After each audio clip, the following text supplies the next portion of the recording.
I wonder if you'd believe this as a solution to the Aboriginal problem. Herd the worst of the Aborigines into one area, then put a chemical in their water that sent them sterile. In time, there'd be none of them left. Well, that solution has been put forward by none other than one of the Premier's closest friends, West Australian mining magnate, Lang Hancock. Those that have been assimilated into earning good living or earning wages amongst the civilised areas, that have been accepted into society, and they have accepted society and can handle society, I'd leave them well alone. The ones that are no good to themselves and can't accept things, the half-caste, and this is where most of the trouble comes, I would dope the water up so that they were sterile and would breed themselves out in the future, and that would solve the problem.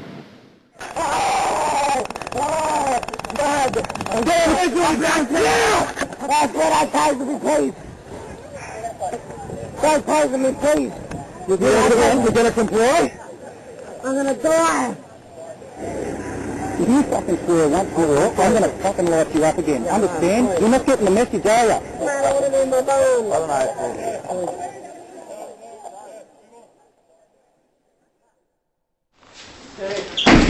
Right? You're being very silly, mate.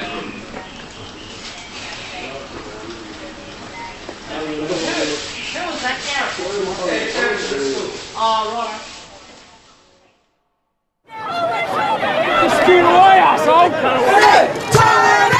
We rounded people up into our own concentration camps. In fact, what we have done from the original invasion to now is constantly reduce Aboriginal people to a subhuman status. The policy says you're a black Aboriginal Australian.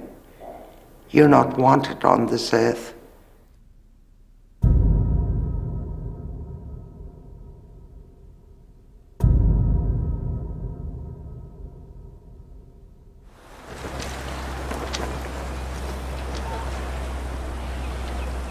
This is Sydney, jewel of Australia and the good life. I'm on my way to Palm Beach to meet Diana Edwards, who manages holiday homes overlooking the Pacific.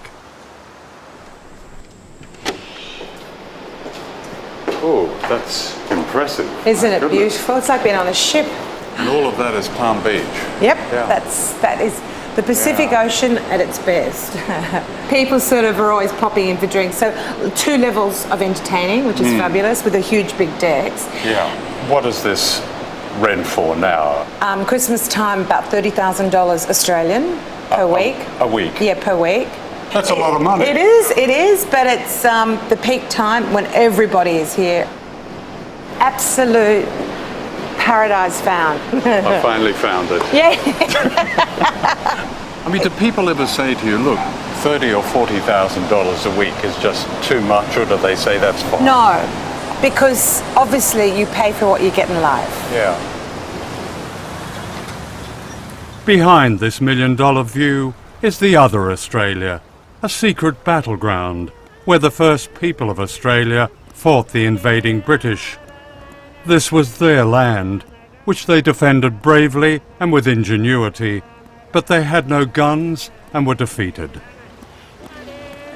In 1838, the Sydney Monitor reported, it was resolved to exterminate the whole race of blacks in that quarter.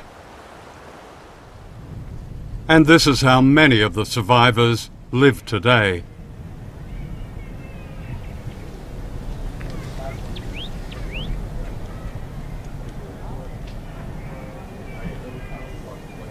This is Eric Al-Kedra, who works at the health centre in the Aboriginal community of Umbludawatch, some 200 miles from Alice Springs in the Northern Territory. Yeah, I moved in here last year. Other families living in one house, maybe 20 in one house or 15 in another. Some living outside. Do you have a kitchen in your house? No. No kitchen? Yeah, I have to make a fire outside. Yeah. You got a fire there, wood outside. No electricity? No electricity, yeah, no. You got water? Yeah, I use the tap out here. And you don't have a shower or anything like that? no shower. So it's just that one outside tap. Yeah. So to wash the kids, they got to stand under the tap. Yeah, get a hose. You hose the kids. Yeah, hose, put a hose up. Oh. Shouldn't be like this, should it? No. It's a rich country. Yeah, it's rich. For some. You have a right to certain things. You're paying your tax. Yeah, I'm paying my tax. But I'm living in a tin shed. Here you are living with your family here, without a kitchen, tap outside, no electricity. Just over there, there's what they call a government business manager. Yeah. And he's got 18 air conditioners. Yeah, he should have given me one then. Yeah.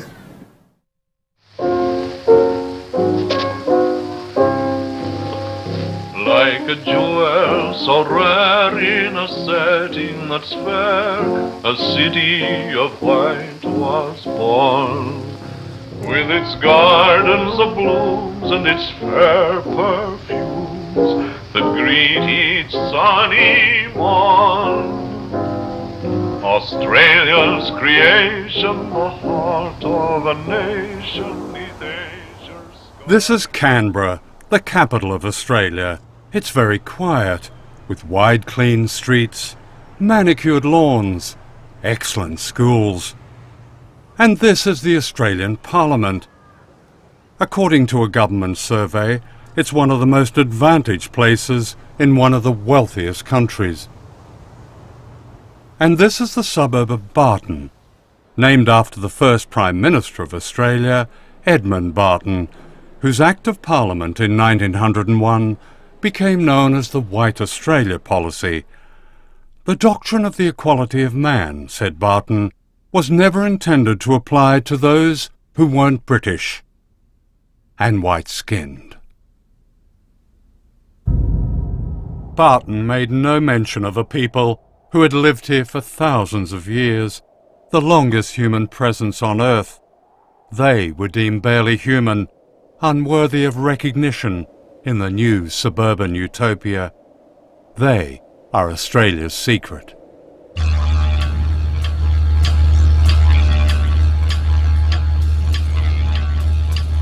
This film is a journey into that secret country, my homeland.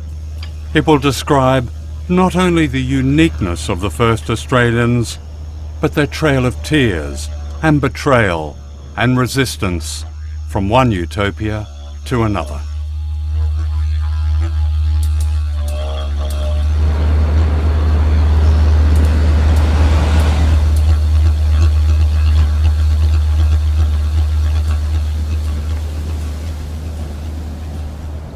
We're about 200 miles from Alice Springs and heading into the red heart of Australia.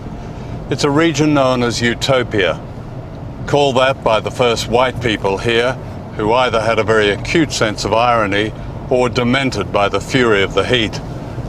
It hasn't rained for months and it's extremely dry.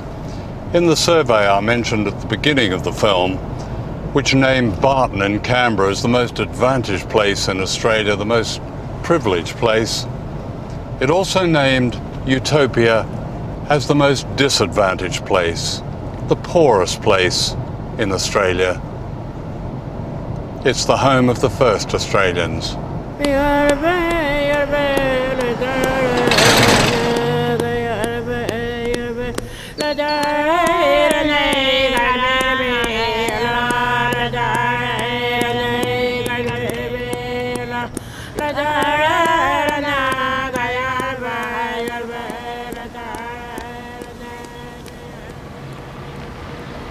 I had arranged to meet David Smith, who runs the clinic in the town of Umblutterwatch.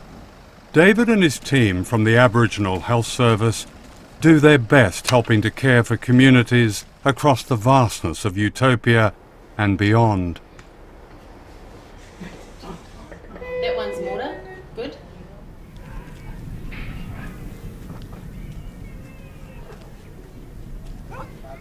People live here because this has been their homeland for thousands of years, their spiritual and physical home. and yet they are denied the basic facilities that white Australia regards as their right and takes for granted.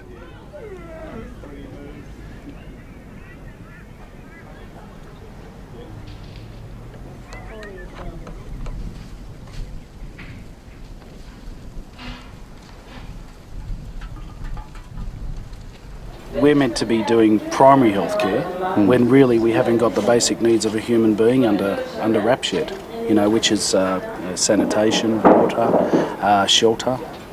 They're out here. They've got we don't have public transport, so if you don't have a car, you're trapped out here, so that's impacting as well. There's no bush bus service. The essence of us sharing this planet together and having some equality of life.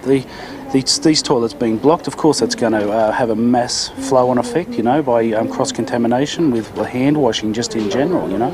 And if you haven't got water and you haven't got light, well, what's going on? Mary, I'm just going to show John this toilet here. Is that okay? Just show him what's going on in here. This is an overflow toilet, John, obviously with a lot of rusted out underneath tin there, and obviously it's going to attract snakes and other vermin into here, and this toilet here is obviously a going concern of what's been happening here at at Noongarapa. We can tell that we don't have a functioning toilet. You would think there would be a basin in here so that kids can wash their hands. We've got a mirror so they can check that their eyes, trachoma, you know.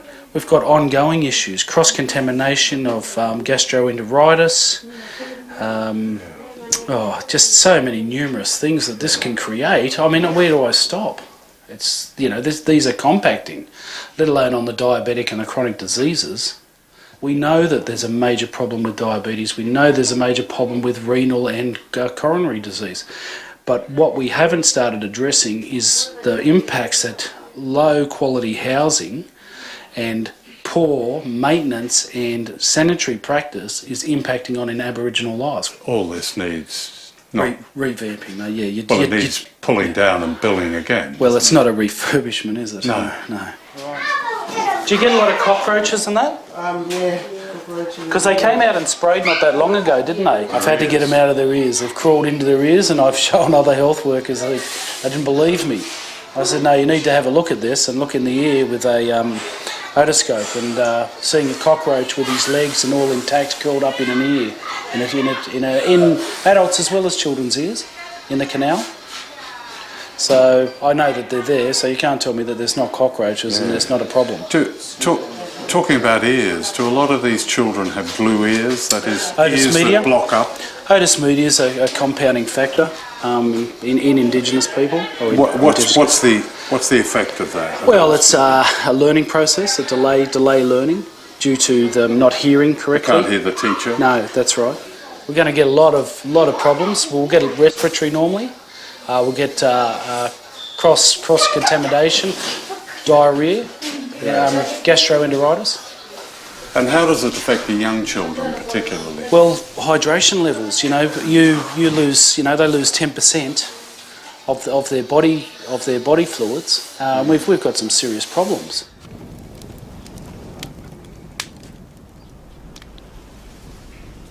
These conditions bear a striking similarity to communities I filmed 28 years ago. This is old footage, but it could be today. Across remote black Australia, little seems to have changed. The same shacks, the same lack of basic services, the same diseases, like trachoma that causes blindness and is entirely preventable. I can't believe that I'm actually in one of the richest countries in the world, and you have people, Aboriginal communities here who are living in conditions which are really almost inhuman. Aboriginal people are frequently blamed for their poverty, while Australians pretend that governments have tried to invest in these intransigent communities and never got any result. The truth is something else entirely. Governments do not invest in remote Aboriginal communities because if governments do, they know they won't be in government very much longer. I think it's quite shocking that you can have this level of poverty and this level of lack of basic facilities in one of the richest countries in the world. Australia can easily resolve the problems here. If you take the Utopia community, which is where we are, the homelands here, the total population is only 1,400. If you take the Aboriginal community in the Northern Territories as a whole, you're not talking about more than 50,000 people or so. So to suggest that, after decades we can't solve this problem in a country which is absolutely not short of resources means that the problem is somewhere else.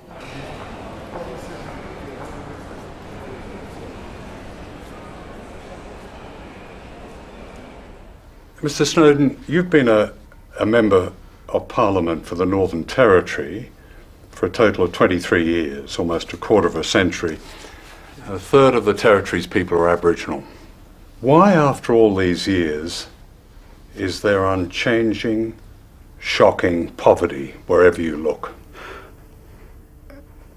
A hard question to answer in short.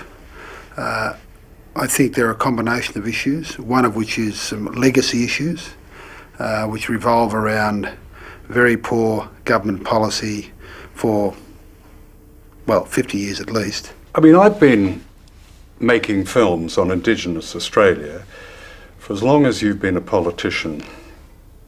And to be shocked all over again is quite an experience. And what people have told me over the years are sets of excuses. In the context of health, for which I'm responsible and have been responsible now for a number of years, 3 years, we've made massive interventions which will address many of those issues. We've got significant policies, very good policies, addressing chronic disease management. These policies have been introduced by this government since 2007, and they are making a significant difference. There was no significant difference for one Aboriginal man who died during the night I was staying in his community. The next morning, his family and his small tin shack were gone. When an Aboriginal person dies, their home dies too. On the night I was there, a man called Mr. Davey, aged just 47, died of a heart attack in his humpy about 20 metres from the clinic.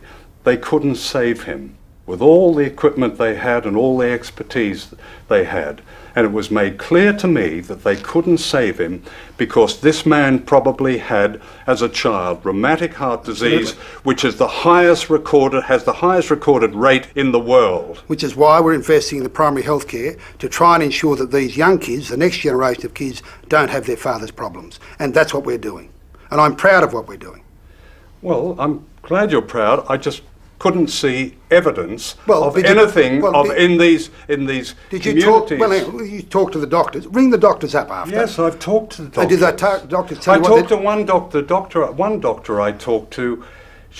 I didn't expect her to say what she said. But she compared the conditions with 19th century Dickensian England. She said in that time there was rheumatic heart disease. That's right. I talked to another doctor who reminded me that Australia is on a United Nations shame list as having not conquered trachoma, which even poor countries like Sri Lanka have conquered. And did she tell you about the investments we're making in trachoma right now? I'm not proud of the past. I'm certainly not proud of the past. What about the present? What I am proud of is... You're proud of the present? I'm proud of the fact that we've How could any Australian, and I'm an Australian, walk into those communities and say they're proud? Could you let me finish? I'm proud of the response this government's made to what is a very poor set of circumstances for Aboriginal people, not only there, but in other communities across this country. And I won't have it from you that we're not committed to making those changes. And I won't have it from you that we're not investing those resources. And you need to know a bit more about me than you currently do, I might say. Questions, Mr. Snowden, for two reasons. One, you're the Minister of Indigenous Health, and two, you've been the representative of some of the poorest, sickest people in Australia for 23 years. Why haven't you fixed it? Oh. What a stupid question. What a stupid question. What a puerile question.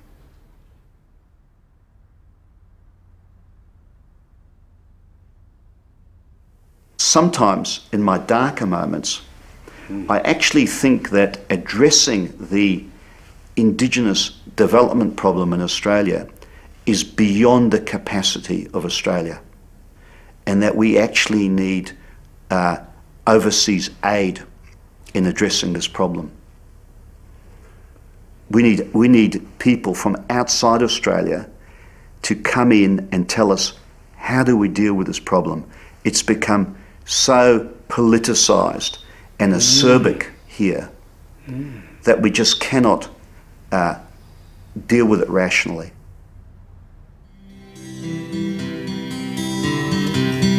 Now when I was a young man, I carried me pack, and I lived a free life on the rover. From the Murray's green basin to the dusty outback, well, I waltzed my Matilda all over. Here, as you enter the Australian War Memorial in Canberra, Aboriginal people are represented alongside wild animals, reptiles and birds. In a country of cenotaphs commemorating foreign wars, not one stands for those who fought and died resisting the invasion of their own country, Australia. Is there any commemoration, remembrance in the museum about the frontier wars, the wars fought against that invasion? No. Why is that? I don't know. That was a major war, wasn't it? I don't know. I mean, listening to you, I'm surprised. You have such a very interesting and a very enlightened view, frankly, of so many wars, and yet we have no commemoration. I served with Indigenous soldiers, and they're wonderful people, and I have great admiration for what they did, and I know how they suffered, but I really don't know why we don't embrace that history. Maybe we're not overly proud of that history. Thank you. Officialdom in Australia is so sensitive to this truth that I was refused permission to film in this great public place and had to play tourist with a camera. And the band played waltzing Matilda as the ship rolled away from the quay. My first encounter with Aboriginal people was here at La Perouse, overlooking Botany Bay, where Captain Cook landed. I was 11 years old, and it was an adventure to sit on the sand dunes and look at the people who lived in shacks, who were meant to be dying off. Aboriginal people were not counted in the census, unlike the sheep. A school textbook explained why. We are civilized, and they are not. This is a TV documentary from 1962 that captures the mood of the time, as if Aborigines were not Australians at all, an attitude that seems to have barely changed. Do you regard yourself as dark, and your people as dark people? Oh yes, my father was a full-blood, and my mother's fair. I take after my mother. But I don't class myself any better or any lower than anybody else. I just class myself on the level of everybody else. Why do you think that you live the way that you do? Oh, well, see, this place here, they haven't done it up. They pay rent. People pay rent here. But the places are not up to standard. Some of them could pass easily for Australians. Few of them care to talk about their disappointments. Have you ever taken any interest in this whole problem yourself? Yes, before, years ago. Why did you? I was fighting for child endowment, bonuses. I am against the way the papers, they incriminate my people. They bring us down. They don't try to lift us at all. They forget we're human. Denigrating their humanity was part of an ideological campaign known as the History Wars. Following the election of the Conservative John Howard in the 1990s, a group of academics and commentators claimed there'd been no invasion of Australia, no massacres, no genocide. The arrival of the British was a day of celebration for which the natives should be grateful. they and their culture were all but obsolete, their history worthless. This genocide denial was the propaganda of empire, trying yet again to justify the stealing of land and the banishment of its people.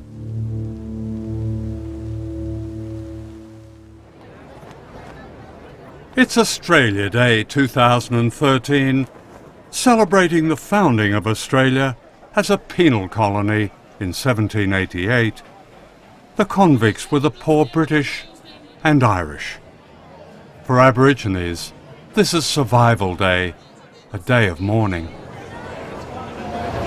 What's Australia Day mean to you? Just a big celebration and all our country get all together and celebrate for a good country.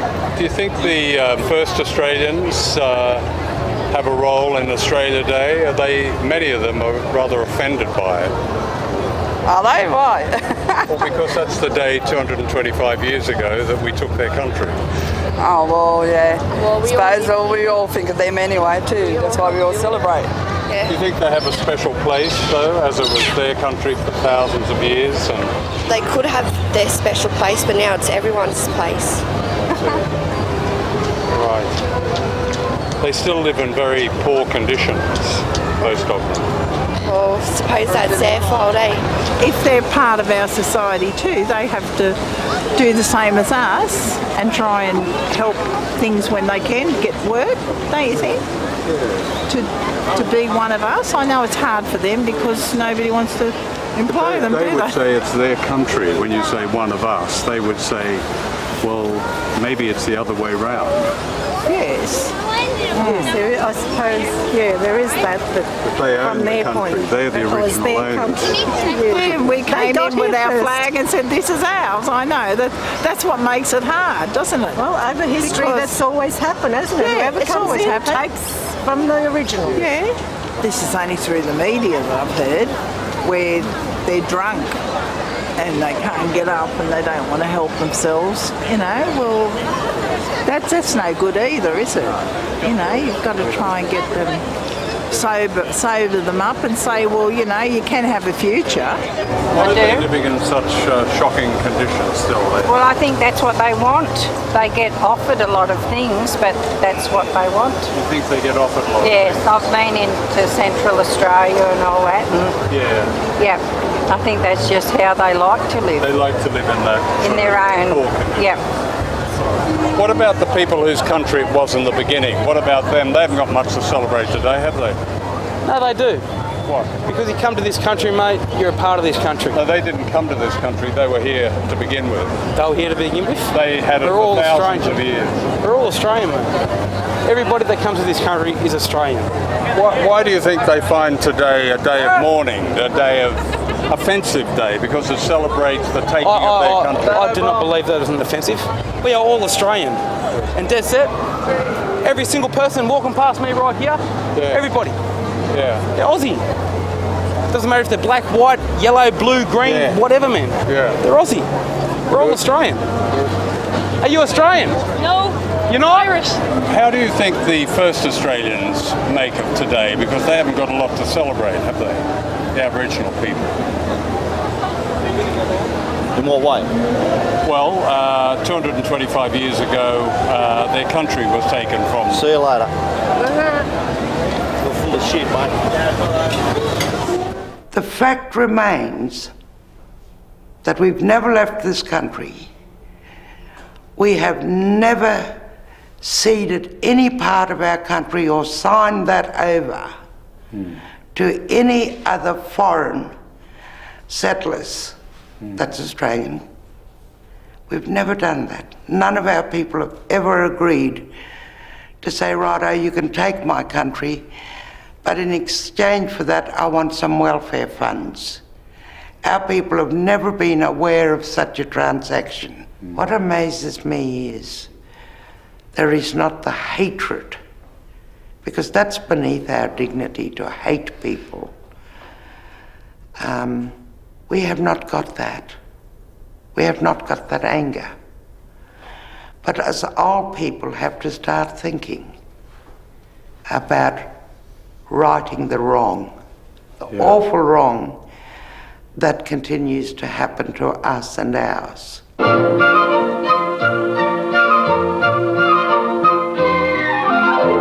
The early birding traffic takes the Narrows Bridge to Perth, while down the Swan at Applecross the boats lie at their berth. This was the official 1960s vision of a suburban utopia in Australia's biggest and richest state, but it was dependent on airbrushing out an entire human community.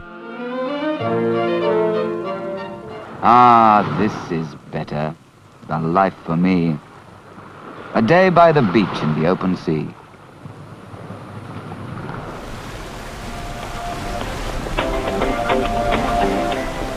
Rottnest Express is the smoothest, fastest ferry service travelling to Rottnest Island. Rottnest Island is Western Australia's idyllic island getaway. I'm travelling to Rottnest Island from Perth. Tourists call it Rotto. From 1838, it was a brutal prison that ought to be as notorious as Robben Island in South Africa. With me are Marion Mackay and Noel Nannup, two members of the indigenous Noongar nation. They know the truth about this island. When I asked Marianne to accompany me, she was fearful, until Noel offered to protect her from the sense of horror and injustice that awaited us.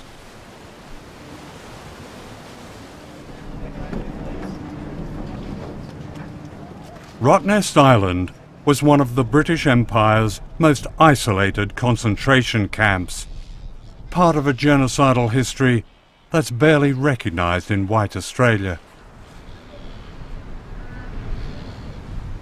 On the beach, Noel performs a ceremony meant to protect us all. So, if you scoop up a bit of sand, and then it's the gnarly waga, like your body odour, will be on the sand. And when you throw it out there, the spirit here will know that you're here. Where are we in Bolyakangan?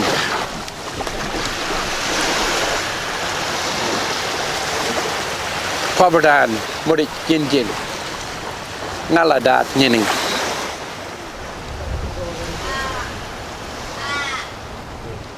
On the ferry over, I just picked this up. Yep. And here it is, Rottnest Island. Yes. And naively, I was waiting for a description in the historical section of something. Yeah.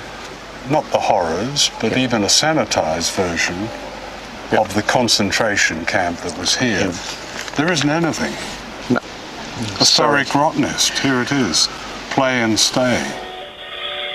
Enjoy the unique wonder of Rottnest Island and the harmonious surroundings of the Rottnest Lodge. Daily ferries and organised flights can whisk you away to this paradise in just 30 minutes. This was a prison known as the Quad. Thousands of Aboriginal men and boys were incarcerated here, many of them tortured and killed. Today, it's a hotel with a luxury spa.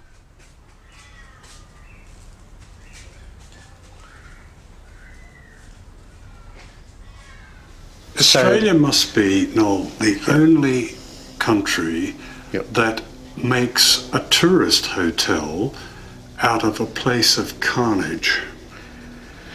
I can't think of another one. They're the obvious comparisons.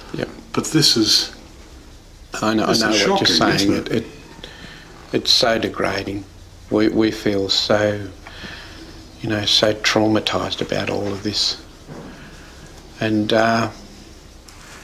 you could imagine 7 people living, trying to be crammed into each cell. There's 3 cells here. And the kind of conditions that they were living in? The conditions they lived in initially when this was first built, they only had one vent above the door. That was it. And it gets really cold here and it gets really hot here. This is obviously a family room. This is where the children go. They've got double bunks and the parents there. And you know, this room we're in is actually 3 rooms. In each cell, there's 3 of them here. So 9. 17 people died in each cell. 17 people. So in this expanse, you can see from that wall over there to there, 51 people have died. And this is what people now pay $240 Is that a what they night. pay? Yes, that's what it costs.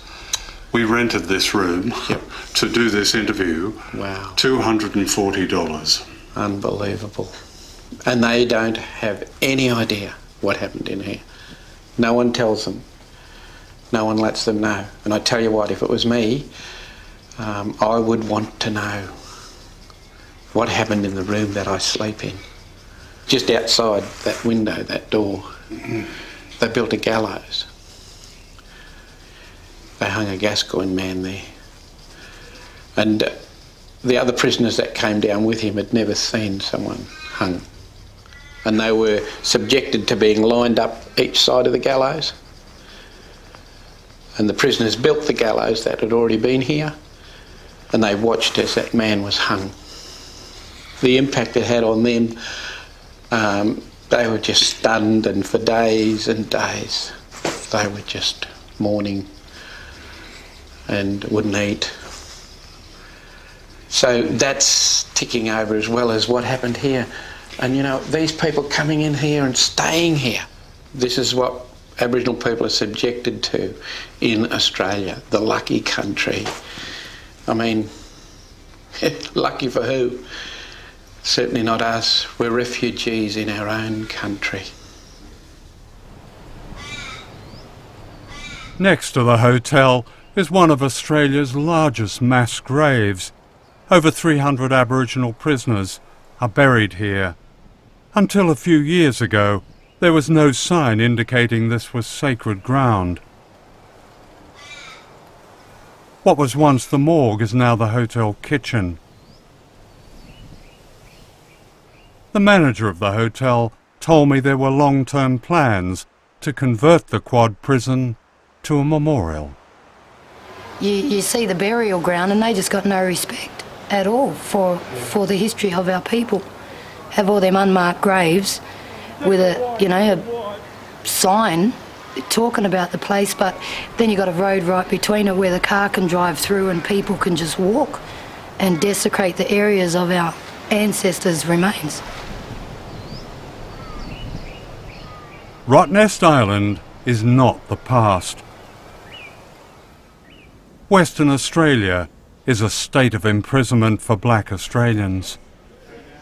On Australia Day 2008, an Aboriginal man called Mr. Ward died a terrible death as he was driven 300 miles in this prison van in blazing heat. The temperature in the mobile cell reached 56 degrees centigrade. The coroner called it a disgrace. The Director of Public Prosecutions took 2 years before deciding to do nothing. Eventually, the van drivers, their employers, and the Prisons Department were fined for a breach of health and safety regulations. An Aboriginal man called Mr. Ward suffered a really terrible death. The coroner said, in effect, he cooked to death. The coroner also said that your department, when you were minister, shared the responsibility for his death. I certainly contemplated resignation after it happened, because what's the point in Parliament if you can't change things for the better? Well, the Aboriginal legal services, they routinely warned you as minister. Yes. So you couldn't say you didn't know. No, I knew, and in fact I can recall writing a lengthy letter to the Aboriginal Legal Service. I did so on the basis that the bureaucrat gave me assurances that they would lift their game. This was an especially horrific death. A man cooked to death. He was so hot that there was a terrible burn across his body, and he died. Yeah. Where does the buck stop? Ultimately, you're right. The buck stops with me. The whole justice system is to some extent at fault. Now, as I said, I'm not evading my role because I regard myself as, at some level, being personally responsible. You were in charge of the department. Yes, I agree entirely, and it's something that I'll go to my grave regretting intensely. Why didn't you resign? Why didn't I resign? I contemplated it for 3 days. What happened? And then I thought, well, I really want to see if I can, do whatever I can to fix the issue. But what did you do to fix it? What I did was we already had, for example, other transport, better style vehicles on order. And so there are things like that need changing. But that doesn't happen to white people, does it? No, of course not. When was the last time a government minister in Australia resigned and said, we can't take this kind of atrocious racism? It seems that we're waiting for the next case to happen. I had to put my staff through cultural sensitivity training.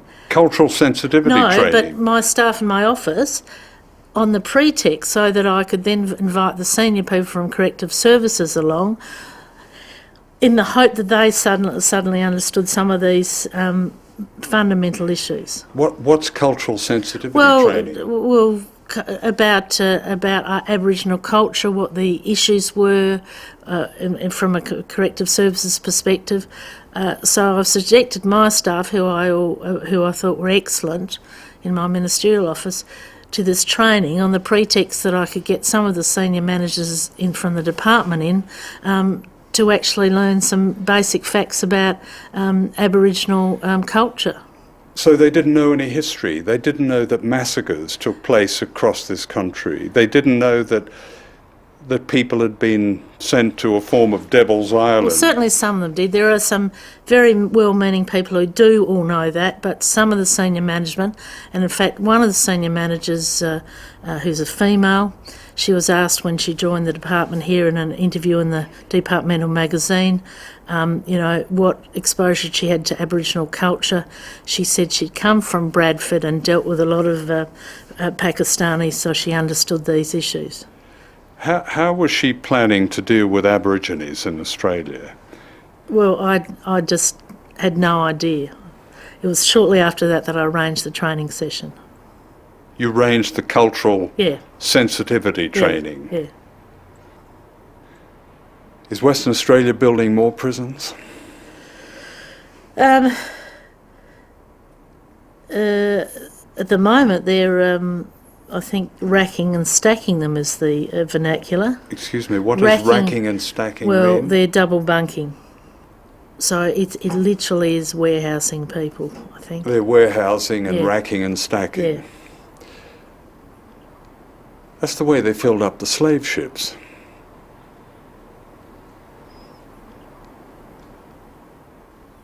That is what they're doing, John.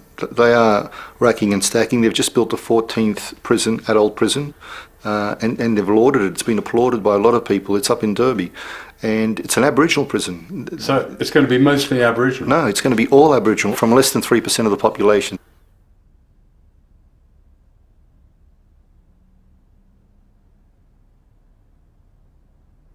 This whole notion of the law and order state, increasingly looking, as some argue, to have, a centaur state that looks after very well those who conform and fit in to, in terms of, neoliberal global values, and incarcerates and treats very harshly those who don't conform. And I think what we see in Australia is not just a punishing of the poor, but punishing of the Indigenous different. These are people who have fundamentally different norms, and they're very susceptible to not conforming to the norms of the law and order state, which again, some argue is a direct product of global neoliberalism.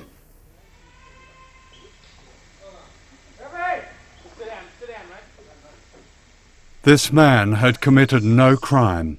He was drunk and seriously ill. The police call this protective custody.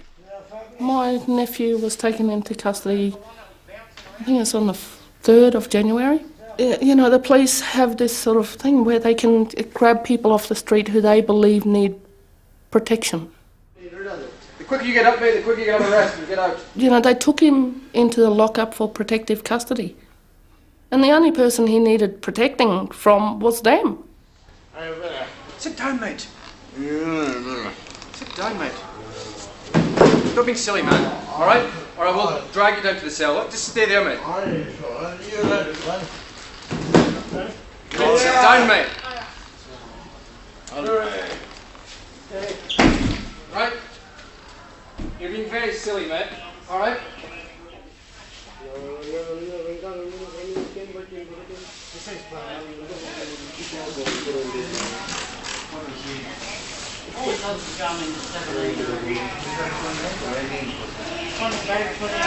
Not a glamorous walk.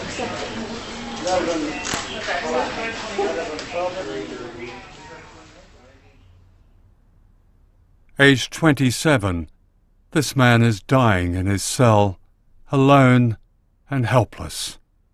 His name was Mr. Briscoe. He died from intoxication, asphyxia, and his treatment by the police, who ignored cries to help him. The coroner said they could have saved his life. No one was prosecuted.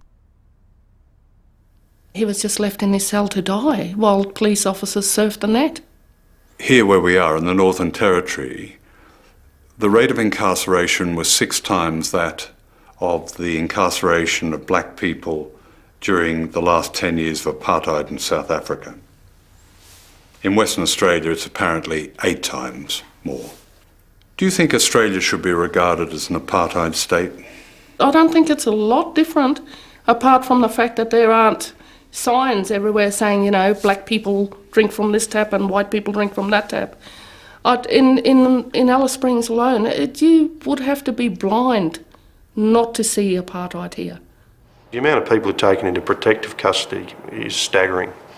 And the recent death in custody colonial in Alice Springs, I can't remember the figures, but even after 25 years in the Northern Territory, I was staggered that I needed that many people go into our custody. You know, the evidence is in. All our jails, particularly in the Northern Territory, are full to bursting, and it's not going to change anytime soon. We really need to deal with the underlying problems, and again, it's easy for me to say because I don't have the answer, but we've spoken about it.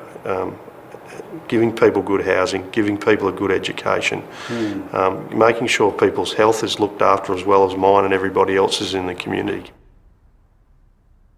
In 1981, Eddie Murray died in police custody in the New South Wales town of Wee Waa. In spite of evidence of police lying and cover-up, no one was prosecuted. A second inquest found that his sternum had been smashed. For more than 25 years, I followed and filmed a campaign for justice by Eddie's parents, Arthur and Leela Murray. I filmed this interview with them in 1987.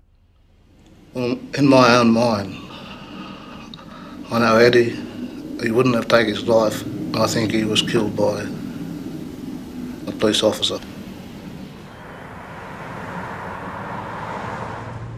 In 2012, Arthur and I went back to Wee Waa, where his family had grown up and where Eddie had been killed.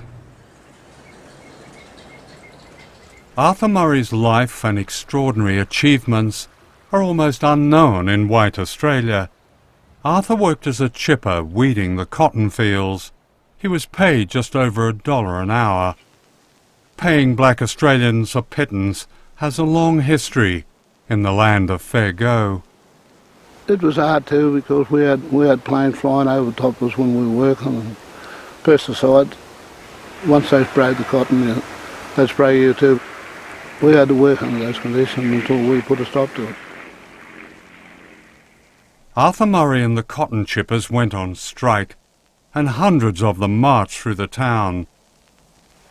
We wanted better working conditions, better living conditions, and higher wages. I arranged to have the Aboriginal people stop work, not to go onto the cotton field. Was everyone unanimous on that? They all agreed. We stopped work and we demonstrated. The local newspaper called them communist troublemakers. Arthur was the best kind of trouble. The cotton chippers won an historic victory. So we won a battle of 3. And those 3 was just... You won higher wages. Living conditions. The council allowed you to camp here. Camp here. Yeah. So our demands were met. But the Murray family paid a price. They were harassed and often attacked by whites, leading to the violent death of Eddie. The white people from the other end didn't think it was right for us to live here, so they used to come and intimidate us and harass us. What are your feelings coming back to Wee Waa, Arthur? John, you know, it's hard to come back to this place. It's a sense of, John, of losing a boy.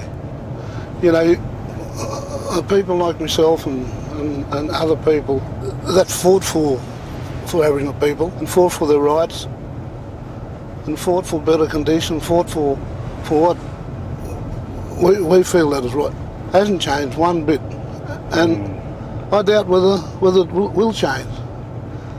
You keep asking yourself that. You keep asking yourself the question over and over. Are we going to find justice? Are we going to find the people that recognise that we exist here in this country? One rule for the whites and one rule for the blacks, as far as I'm concerned. I mean, the Royal Commission said that the police committed perjury, that they'd falsified their records, that they'd lied. How many prosecutions were there? Nil.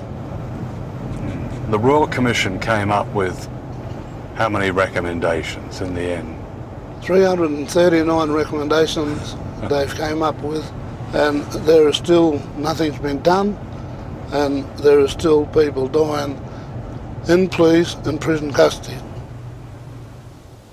The day I walked up those steps and through that front door, and I was asked to go upstairs and to be told that he was dead. I couldn't believe it. I still don't believe it.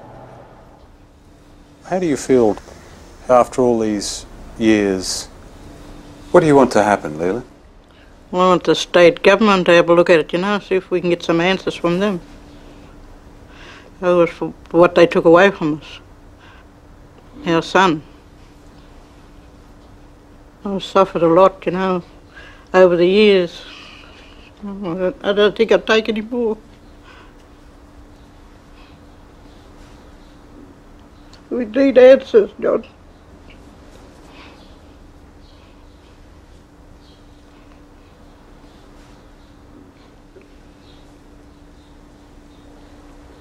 When do you think things will ever change in this country?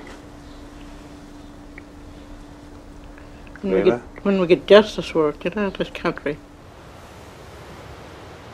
Leela died in 2004, still fighting for justice.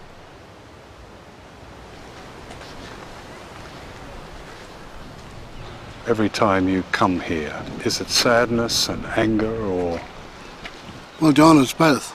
The sadness and also anger. You know, it's hard to talk about it, but yeah, I've got to express my feelings about a son that I loved, and I express my anger about how he died and under those circumstances, and those angers are still with me. It's almost impossible to say that Eddie didn't die in vain, because it began a campaign on behalf of so many others.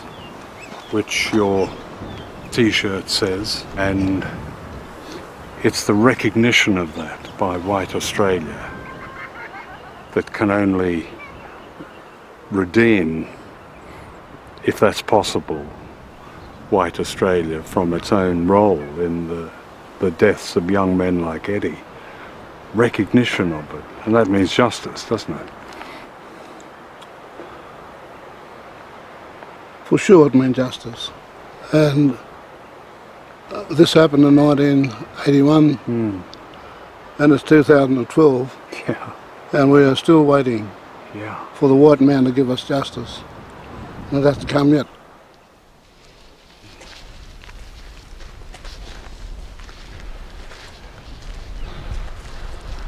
This is Leila's grave. Yeah. All she felt, John, was pain and sorrow, and she thought maybe one day that we'll get justice, but that has failed us, failed her, and failed the family. How old were you when you met, you two? I was 15, Leila was 17. She's 2 years older than me. Yeah. We've been together for 47 years. Together. And you brought up a family of 12 children together. 9 girls, 3 boys, yeah. A great lady, a great woman. Yeah. I can't say anything better than that she was a classy and lovely lady.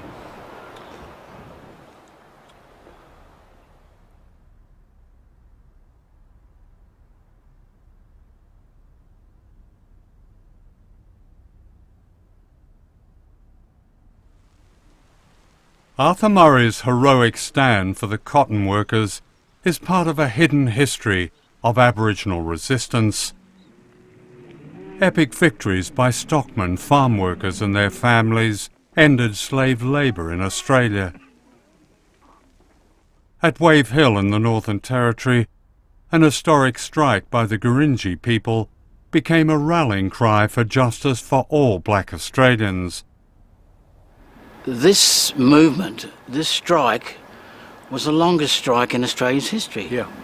It's 8 years. And they were threatened by police and others who worked on the station. They made a stand against this. And this is one of the most historical movements in this country. Wave Hill was the largest cattle station in the world, owned by the British multimillionaire Lord Vestey. Aboriginal people were the backbone of the cattle industry, yet they worked for little or no money and rations.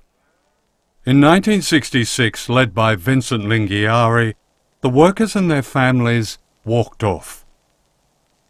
Their defiance is expressed by their union organiser, Dexter Daniels. We want the money now. You want the money now? Yes. Too long to wait. So you want to break the law, in effect? That's right. You think you get all the Aborigines on your side? Yes. In all the Northern Territory? That's right. I will. I'll do all I can. Every ways I can. I'll bring them in my ways. Their strike was a victory for the principle of equal pay and decent working and living conditions. The struggle for land rights is at the heart of the continuing struggle for freedom in Australia. Black Australians have won limited land rights and a native title law, but this often gives preference to the institutions of white power, resulting in bitter divisive battles for sacred land and the wealth beneath it.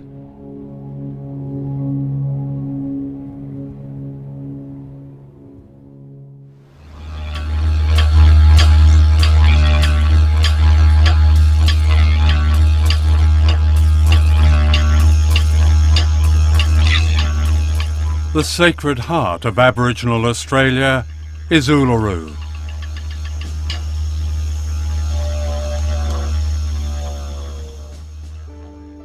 where tourists can enjoy the good life for more than $2,000 a night. It's eco-sensitive and out of sight of the poverty and slums of those whose land this is.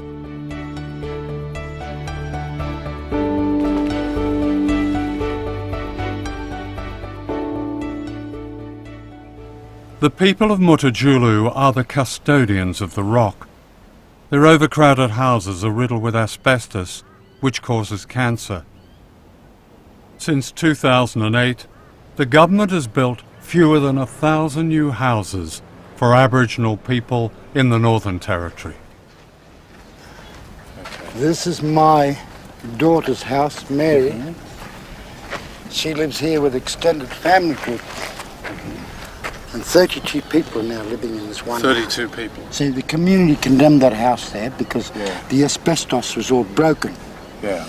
And it was painted over, it was broken, so it's going to cause health problems in the future. And so you've had a lot of that pressure, haven't you? Yes. Of people having to move from condemned houses into houses like this one.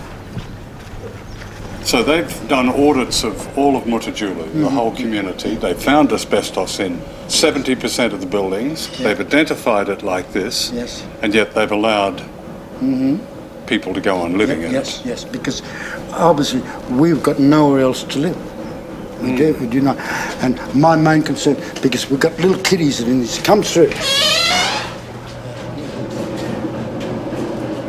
is at the moment we're in dire straits.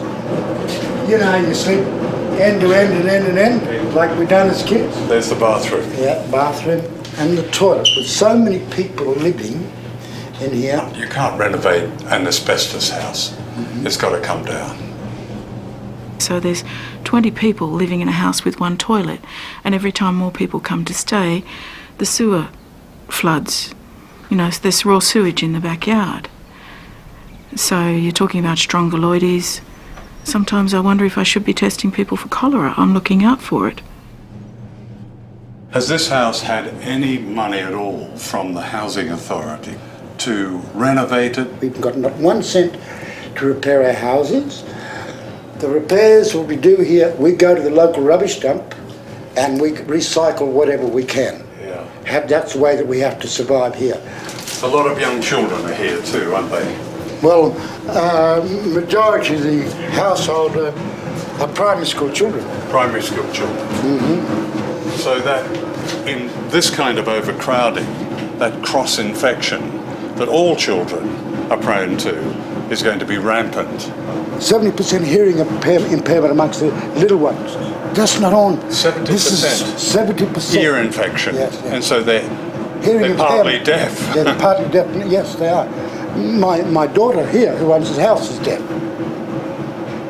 How ironic that my daughter has to put up an asbestos house with 32 people in it. Australians, this is why we say an abuse of human rights, Australians.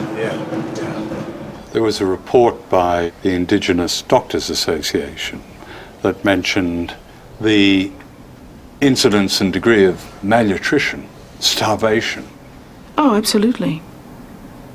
Malnourished children,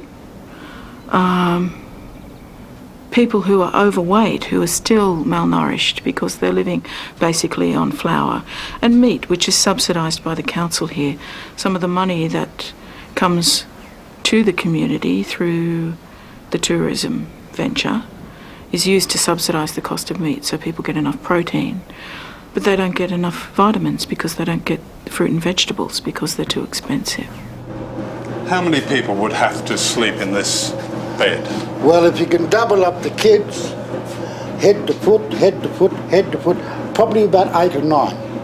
8 or 9 kids in one Then bed. you've got another mattress with about 3 or 4 who sleep in a single bed. I mean, you've had report after report by the government saying that the biggest single cause of poverty among Aboriginal people is housing.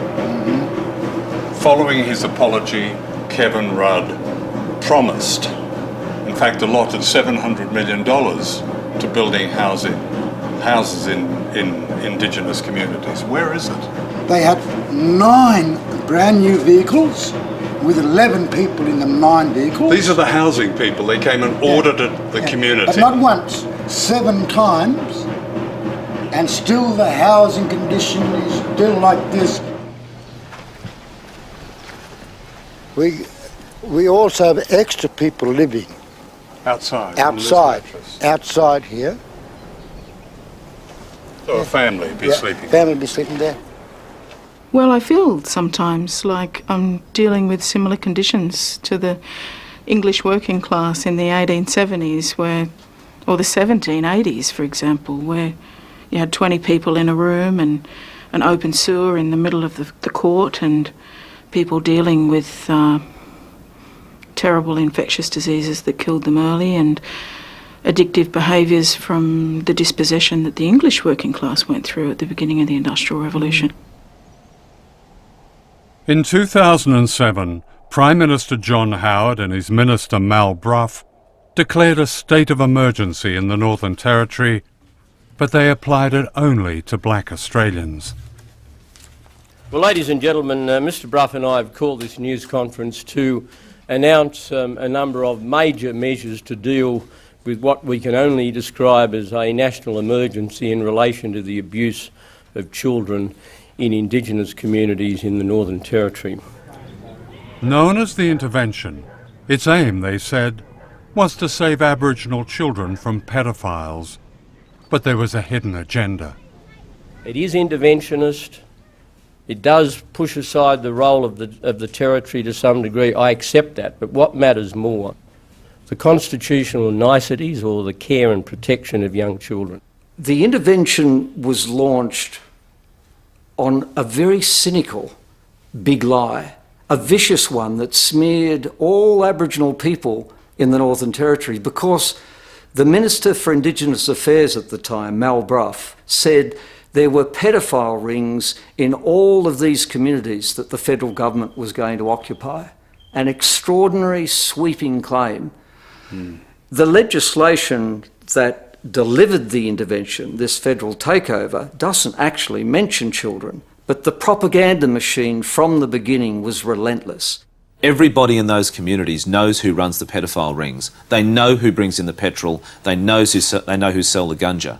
They need to be taken out of the community and dealt with. An extraordinary sweeping claim.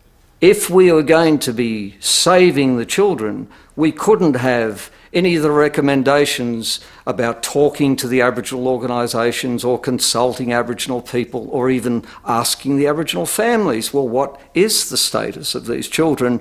It was time to send in the troops. They scared the living daylights out of everybody. It really did. The mothers thought their children was going to be taken away, and they bolted. Everybody left this community. So the army just rolled in their trucks and pitched their tents in the middle of the community. Yes, here, right The Australian Army in an Australian Aboriginal community. Yes, all these soldiers. We were being attacked.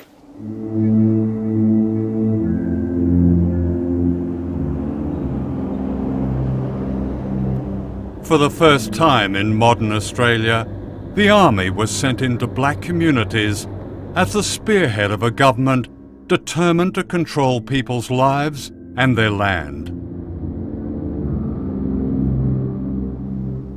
Fear and shock overwhelmed communities. People who refused to hand over the lease of their lands were to be denied basic services like decent housing and sanitation. A government job scheme that employed thousands in remote areas was all but eliminated. Benefits and pensions were restricted, and people could only buy essentials with a special basics card. Only black citizens were treated this way. As people's incomes were quarantined, starvation was reported. The government's own review committee found what it called a collective despair among Aboriginal people. The rate of self-harm and attempted suicide quadrupled.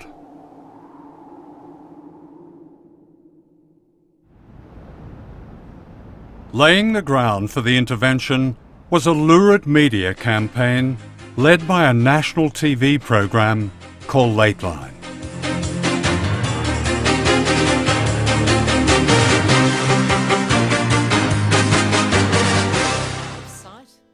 Lateline claimed that Aboriginal children were the victims of sex slavery. The programme's allegations centred on the community of Mutijulu. A key witness was this man, whose identity was disguised. They called him a former youth worker. The people who are in control are the drug dealers and the petrol warlords and the pedophiles. There was no sex slavery, no petrol warlords, no pedophile rings. The anonymous witness was actually a senior government official who had worked in Mutijulu but never lived there.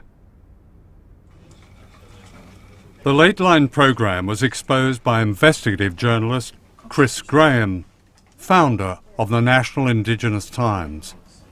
In 2006, Lateline began reporting that sexual abuse in Aboriginal communities was rampant and that Aboriginal men were violent and beating and abusing women and children on a scale that can't be believed. And it was that style of extraordinary sensationalist reporting that paved the way for the federal government to introduce policies that, frankly, Australians haven't seen. I mean, the anonymous youth worker, in fact, was this government official called Gregory Andrews. And he claimed that he'd actually lived there for 7 months.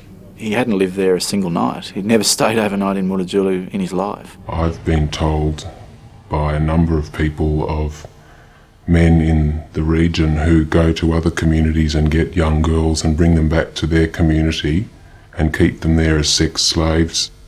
The funniest thing was seeing Greg Andrews, or seeing this man in a hat and a jumper that I knew was his hat and his jumper, and seeing him sitting there talking in this robotic voice about stuff that he'd known about this community or seemingly known about this community. And I'm sitting there watching going, is that Greg?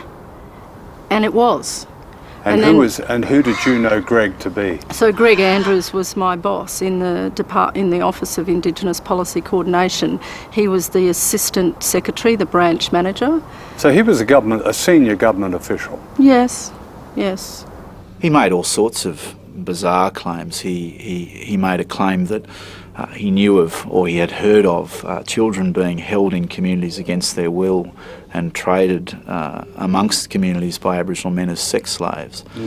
He claimed that he'd seen women coming to meetings with broken arms and screwdrivers and other implements hanging out of their legs. Was there any substance at all in any of these claims? Zero. I mean, none at all. I asked the man in the hat, Gregory Andrews, for an interview, but he declined.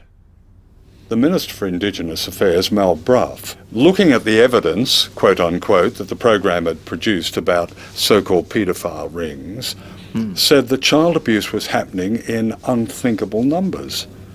Extraordinary thing to say, wasn't it? Extraordinary, particularly in the context that he knew the anonymous former youth worker on the ABC program was actually his advisor. To me, that was indicative of a complete lack of good faith in the production of the program, because if they couldn't get someone more objective than that, it must, to those who were making the program, have made them at least think that there was a possible problem, more than a possible problem, and yet they just went ahead with it. The Australian Crime Commission, which you set up and gave special powers to, found no evidence. The Northern Territory Police found no evidence. Umpteen reports since then, frankly, have found no evidence. Well, and I'll reel them off to you if you'd like. Feel free. Factually incorrect. So what they have found is that the Australian Crime Commission were lying? The Northern Territory Police had got it wrong? Is that it? The reality is that when they went into these communities, they couldn't find the people that would substantiate the evidence. They will tell you that there is any amount of inescapable evidence, such as STD of children at a very young age, And I have personally spoken to parents and relatives who can identify the individuals, but they won't. You accused Aboriginal communities, and all Aboriginal communities, not just Mutijulu, of harbouring paedophile rings. First of all, there was an independent report inquiry put together by the Northern Territory Labor Government. They visited 45 distinct separate Aboriginal communities in the Northern Territory, and they found evidence of child sexual abuse in every single community. Mr. Brough totally, completely misrepresented little children as sacred and used it in a very crude way to his own ends. Why would the minister want to say such a thing? Because it's just not true. I don't understand. The report did not point to pedophiles or pedophile rings or, dozens of people roaming around sort of abusing children. It wasn't that kind of report at all. We wrote what people told us about and all the concerns that they have. So they spoke to us about poverty, they spoke to us about kids not going to school, young mothers, a lack of education for everybody, lack of housing, unemployment. When certain conditions like that exist, the likelihood of the abuse of children happening, it's very likely. The neglect and abuse of children is undeniable. Those facts were lost. The importance of the propaganda by the television programs was to create a situation in which the government could act to control those communities. You put up pretty provocative signs in these prescribed Aboriginal areas. Would you put up the same signs here on the Gold Coast in Queensland? Would you put those signs up in places where there is child abuse? Middle class Australia, working class Australia, white Australia? It's a really good question, because what you're actually pointing to is that we should not discriminate about colour, but we should be actually protecting children, regardless of where they are. Yes. Let me tell you, I live here on the Sunshine Coast, and there is child sexual abuse here. That's quite okay. And right here, there is no doubt child sexual abuse. It's not exclusive right of one particular ethnicity or one location. So in 2008, the Central Australian group of specialists put together a report around the intervention. And I suppose one of the major things that we found and we wanted to make clear to the government was that after 11,000 health checks of children that had been performed, there was only one child who was found with a health condition that wasn't otherwise known. And that wasn't a sexual assault case. So if Mal Brough wants to dismiss this report written by experts in their field working on the ground, then I suppose he can, but his dismissal is false. Why did Gregory Andrews appear anonymously? This is a man who, in effect, worked for you. Why did he appear on the ABC's Late Line programme calling himself, or them calling him, an anonymous youth worker? Why did that happen? I don't know why you would put the question to me, because didn't he brief you before that? No. He didn't brief you? No. The parliamentary record tells a different story. Brough told Parliament that Gregory Andrews provided the information of his notes to my office.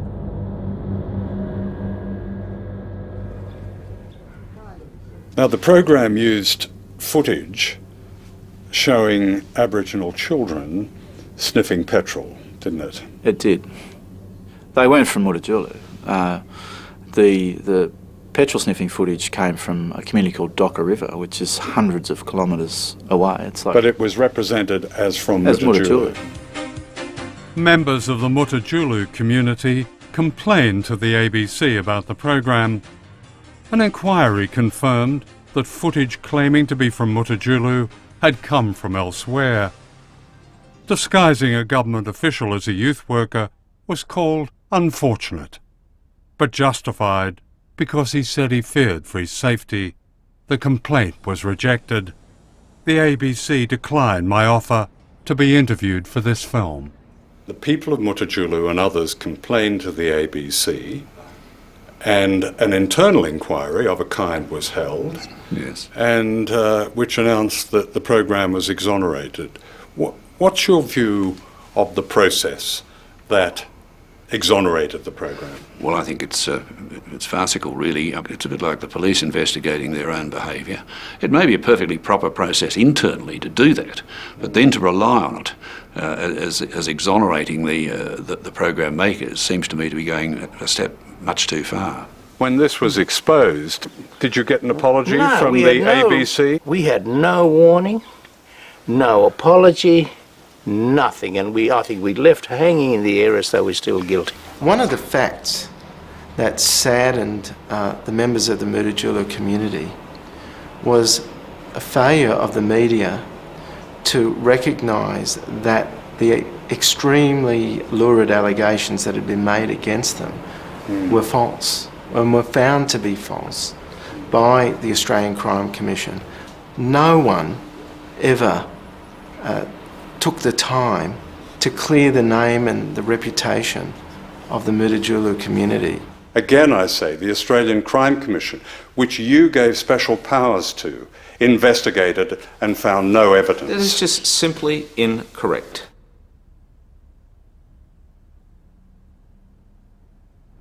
And he completely annihilated us in what he did. That intervention was completely, disgustingly wrong. I certainly accept that the intervention was wrong-headed, was stupid. I said it at the time. I maintain that point of view. It was based on a deception, wasn't it? Well, more than that. It was based on a lie. Good. What was the lie? Well, the lie was that basically, to cut it short, that Aboriginal men were basically all child molesters. Aboriginal men, I think, are the most demonised people in Australia. And I'm constantly saddened by that because that's my father, that's, my elders, that's, Aboriginal men I deal with every single day.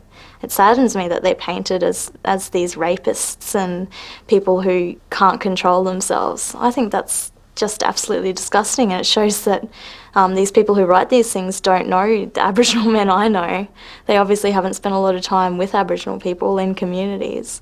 I think that's what really saddens me because it affects Aboriginal women as well because that's our husbands, that's our sons, that's our uncles. It's really disgusting, and it is a myth. It's not true. I mean, we've got a lot of racist policies in our past, but this one was the mother of them all. And in order to launch that policy, the federal government, with the assistance of the opposition, the Labor Party at the time, suspended the Racial Discrimination Act in order to bring it in. And there is only one reason why you suspend a Racial Discrimination Act, and that is if you intend to do something that's racist. And both parties admitted it was racist. The United Nations has branded it racist, but they did it anyway. I'm damn sure if, say, South Africa had proposed to introduce similar legislation there would have been absolute outrage in the rest of the world. And yet here in Australia we can do it, get away with it, and nobody seems to think that there's anything inherently wrong with it. That's the bit I don't get. What is the point of imposing something like this on you? I find it extremely suspicious that, I remember a few years before the intervention was placed in Central Australia, watching huge helicopters fly over our homeland with these massive, big, I don't know what they were, I can only assume they were looking for minerals. And they just fly over. It was like watching a film from outer space, these helicopters flying over with these big, massive antenna-like things hanging from them. Then, a few years later, the government comes, crashing into the Mutijulu community to sort of obliterate these pedophilia rings that actually weren't there. And then they bring in the intervention, and then amazingly, they find this huge amount of uranium and precious soils in Central Australia. And it all coincides around the same time. And people might think I'm being a bit paranoid, but you can't help but be paranoid when all of those dots are sort of connecting to each other. In 2007, a campaign called Top End Secret 2 was launched by the Northern Territory government to explore for new mineral deposits. According to an industry survey, the Northern Territory is the new frontier of Australian mining.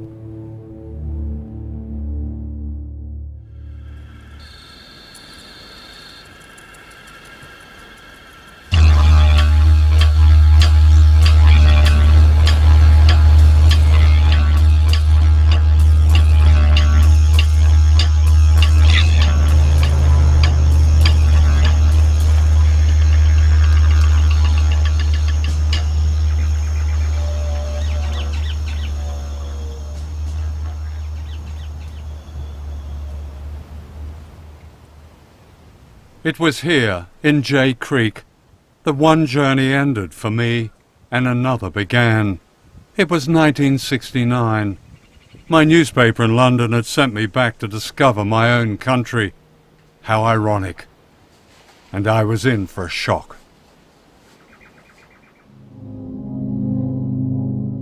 This was a photograph I took at the time. Jay Creek was secret Australia. A government reserve where people were forced to live in unimaginable conditions.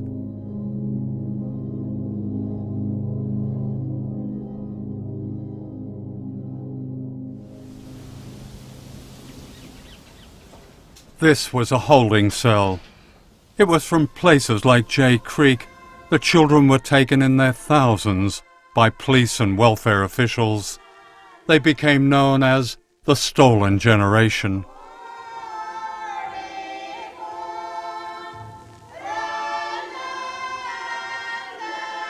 The policy was assimilation.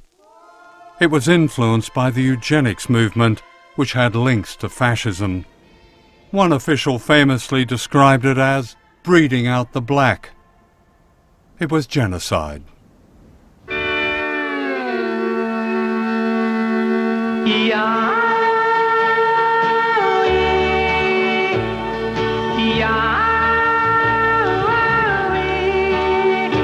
My brown skin baby, they take him away.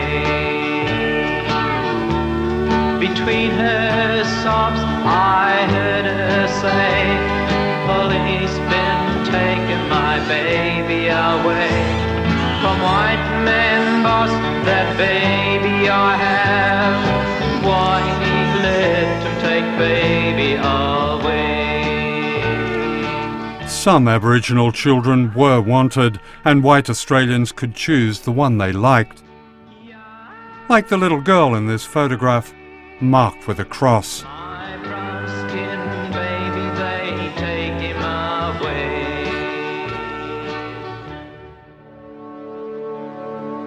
Many would become domestic servants in middle-class homes, an undeclared system of slave labour.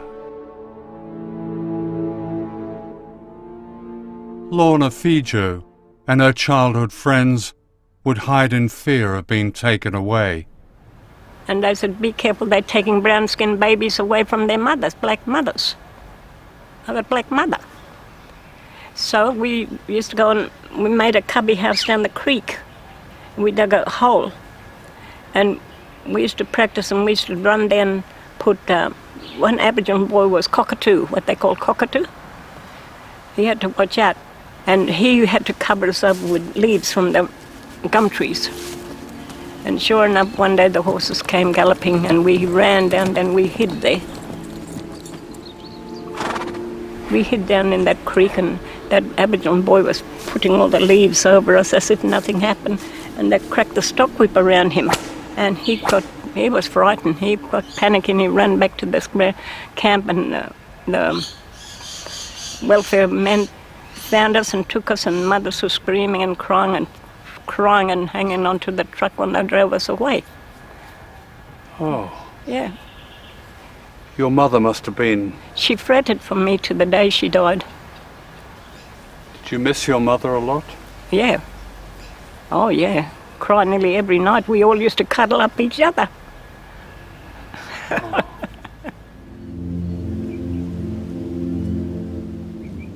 Known as the bungalow, This is where many children were taken from the 1920s to the 1950s, where they were easy prey for sexual predators. Australia's darkest secret is that rape and sexual exploitation were used by whites against black women and children.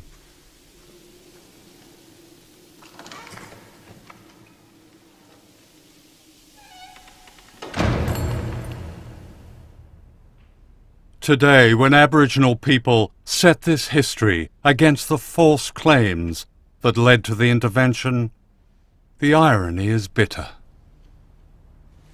The time has now come for the nation to turn a new page. A new page in Australia's history by righting the wrongs of the past and so moving forward with confidence to the future. We apologise for the laws and policies of successive parliaments and governments that have inflicted profound grief, suffering and loss on these our fellow Australians. It was not an apology on the murder, the rapes, the poisoning and everything of Aboriginal Australia, or the First Nations as people prefer to be known now. It was an apology for stealing so many of our kids with the same intention of assimilating them and making sure there is no continuity of Aboriginal traditional practices in Australia. Mr. Rudd, as Prime Minister, you broke a long silence in Australia. You apologised to the Aboriginal people for the theft of their children. You said, and I quote, "It's not sentiment that makes history, it's our actions that make history." What did you mean exactly? I think with the apology, two things were necessary. One was a deeply, if you like, spiritual or emotional transaction between Indigenous Australians and non-Indigenous Australians. And that was simply but profoundly to say sorry. It may sound trite to some. I've heard it described as gesture politics. But if you have deeply wronged a people or deeply wronged a person in your own life, you cannot begin to conduct a normal relationship until you've set wrongs to rights at that level. But the wrongs did continue. Within a year of Rudd's apology, 37 Aboriginal children were taken from their families, allegedly for neglect, in the town of Lightning Ridge, New South Wales. There was a little baby, 4 days old. They just went to the hospital and just ripped him out of your mother's arms. That's going back in history. This is what was done with our little stolen generation children.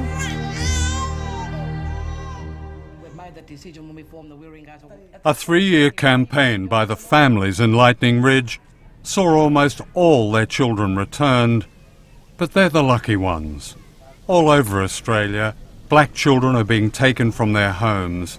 Many are given to whites and lose all contact with their Aboriginal families. This is a new stolen generation.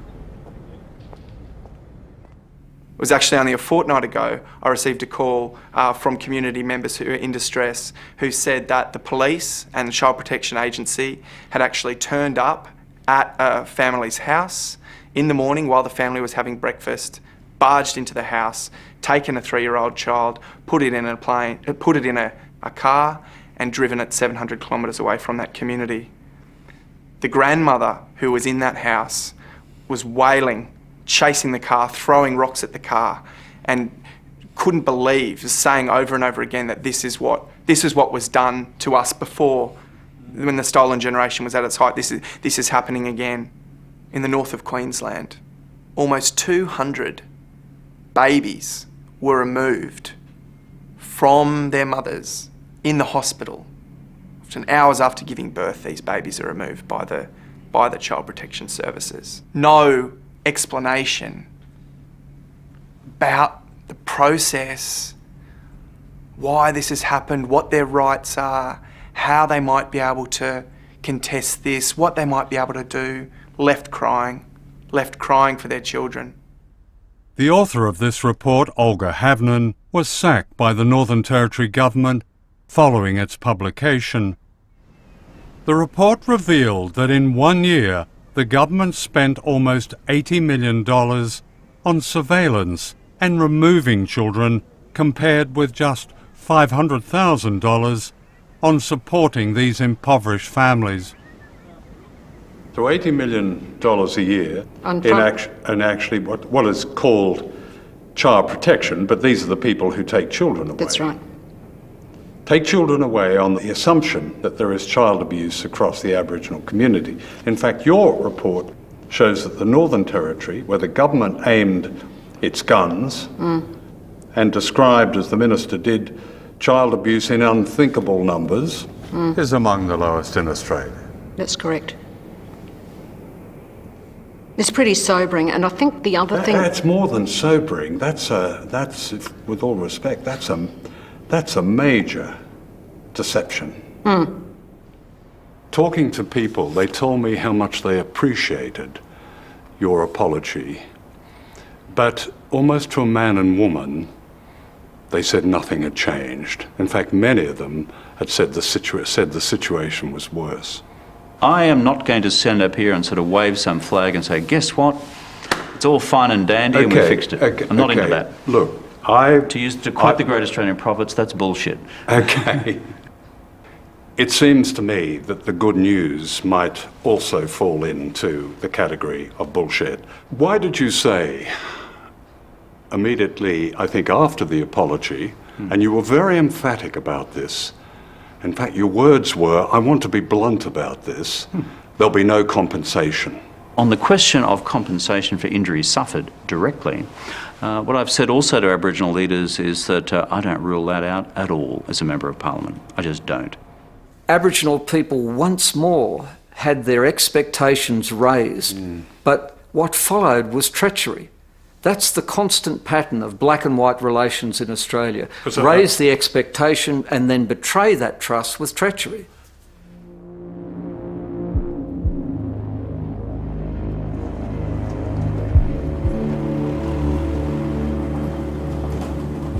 This betrayal runs deep in Australian political life, with its connections to powerful interests such as the mining industry.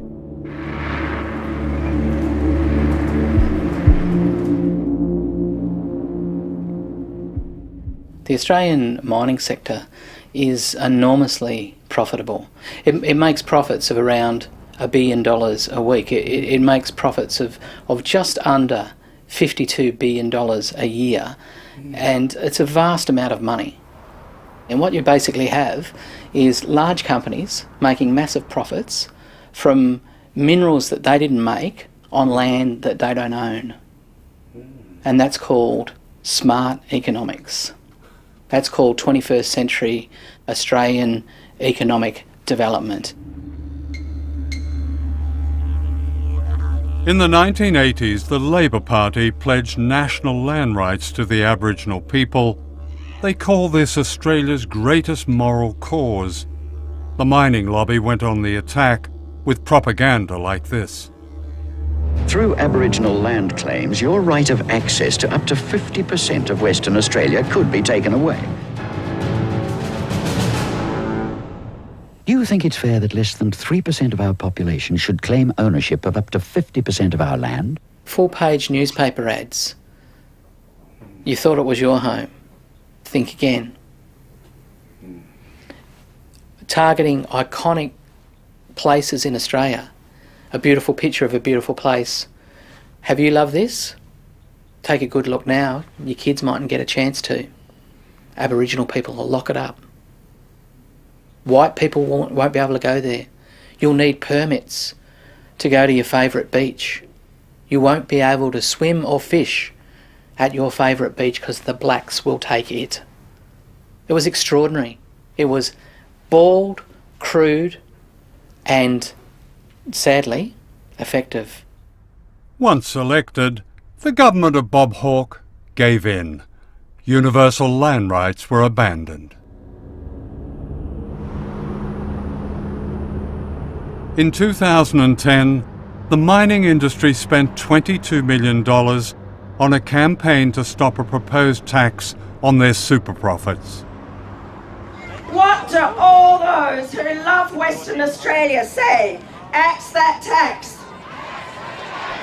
Axe the tax! Axe the tax! And bugger Carrie, off! please listen. Rudd, What Gillard, should our all West of you Australian bugger off. newspaper be saying? Axe Bugger the tax! off. Axe the tax! The campaign succeeded. Labour Prime Minister Julia Gillard reduced the tax to almost nothing. The revenue lost is estimated at $60 billion, enough to fund land rights and to end Aboriginal poverty.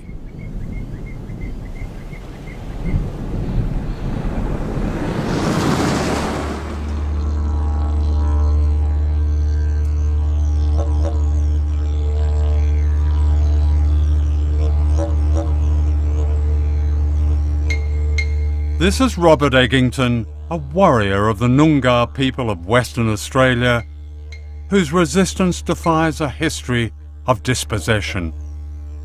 Here he speaks uncompromisingly to a white audience. I've experienced dark sarcasm and racism from authorities since my early school years to my adulthood. I don't believe in nationalism. It's offensive, and it gives a false sense of identity of those who have stolen lands of which they now believe that they so rightfully inherit. Robert has pursued those who denigrate and exploit Aboriginal people. At a remarkable healing centre in Perth called Dumbartung, Robert and his wife Selina celebrate Aboriginal culture and history. And here they battle a modern disease called suicide. They lost their own son Bob this way. I would say that within the last 2 weeks here in Perth, we would have suffered and we would have experienced 7 to 8 suicides, ranging from young children as young as 14, 15 years of age. The history of colonisation and what's led up to this epidemic today is reflective of the policies of the governments, and in particular the stolen generations. Certainly incarceration and the continued incarceration of young Aboriginal men would be a key factor. And I think with a lot of young Aboriginal men, the loss of identity, culture and their heritage plays a key role in the sense of where their self-worth is diminished and their value in a society that doesn't value their culture or them as even human beings. For a lot of our young people, they don't see any hope at the end, or any light at the end of the tunnel, or any hope within their future. And so for many of them, the answer is not to want to be here anymore. Robert and Selina have made this a memorial room and covered it with photographs of Aboriginal people and their families, all touched by lives cut short. All of the people to whom come here to, be able to emotionally feel a sense of connection and belonging. They're able to and have a place where they can just literally cry here. There's another photograph here of our grandson. He's a very spirited little boy. He lost his dad 4 years ago through suicide, and this very room here is a memorial, is a tribute to his dad, our only son. It was like when our son died, all our hopes and dreams died with him. But that's not the case, because here is our beautiful little boy, and this is where we see our hopes and dreams now with our little grandson, as well as the other 2 grandchildren that we have. We believe that when comes our time to pass on, we go back to the earth and we become part of that earth again. So the cycles of humanity and earth become one, and we're not separated. So if you've got a belief system, let's say like a Western belief system, you're going to be saved outside of this world in a place called heaven. Well, of course, you can do with this land as you like. You can plunder it, pillage it, rape it and destroy it. It is of no consequence. But in our culture and in our laws, if we were to harm the land and to hurt that land the way in which it's being done today, we would be punished spiritually very severely for that. White Australia doesn't have a sense of belonging to this land. It only has a sense of belonging to the establishments and its institutions and its cities that's built here. It doesn't understand this country. No more whispering in our mind. No more whispering in our hearts. Let's rise up to break these chains. Stop these killing games.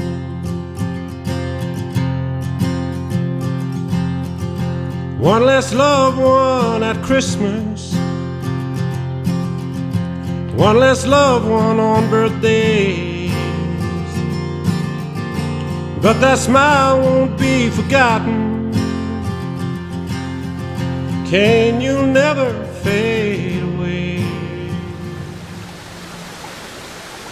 In other Western countries, Indigenous people still suffer. But unlike Australia, historical treaties have been signed that begin to recognise their right to self-determination. Australia is the only developed country repeatedly condemned for the abuse of its Indigenous people. Now and then Australian governments talk of reconciliation, an acceptable idea that hasn't built decent homes or got rid of blindness in children and malnutrition and Dickensian diseases. It hasn't stopped young people suiciding, and it hasn't stopped a land grab that began more than 2 centuries ago. Like apartheid South Africa, reconciliation is not possible without justice, and this will only happen when the first Australians are offered a genuine treaty that shares this rich country, its land, its resources and opportunities. The benefit then will be mutual. For until we give back their nationhood, we can never claim our own. No more whispering in our minds. No more whispering in our hearts. We're gonna rise up to break these chains. Stop these killing games.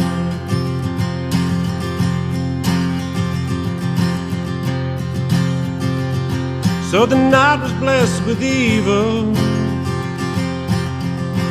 As the soft rain began to fall, walking through the park at midnight, coastal town on early morning. The shots rang out in the darkness, blood on the ground where he lay. Gonna rise up for you now, for the rest who have gone.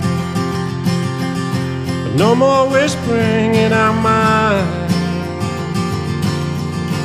No more whispering in our hearts. Let's rise up to break these chains. Stop these killing games. We'll miss him for the game today, when they run for the black and white, the colors of Gaduga, yeah, those mighty magpies. So let's all join the line of honor, raise our glass to Cain, son of a father, child of a mother and a friend, your sisters and a brother. But no more whispering in our minds. No more whispering in our hearts. Let's rise up to break these chains. Stop these killing games. Let's rise up to break these chains and stop these killing games.